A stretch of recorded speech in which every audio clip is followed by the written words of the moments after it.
So I think for me, the social enterprise project was a wonderful way where I didn't have to wait until graduation to actually start having an impact. You could jump right in. You got to work with hands-on, real-world problems facing such an emerging area. So it was great to be able to step in and help Horizon NUA and the CNET platform really solve real business challenges through this process. But broader than that, I got to really understand, what their mission was and how we really could help with that mission going forward. They're really focused on such an impactful area that being able to partner with them and see how our work flowed through and made a tangible impact on what they were doing really was an absolute highlight for us.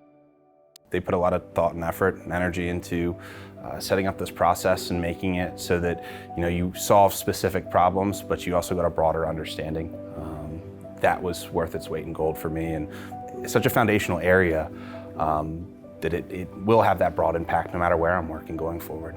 We kind of finished the project and you feel like it's just beginning, so it's fun in that sense. I'm excited to see where it goes from here as well.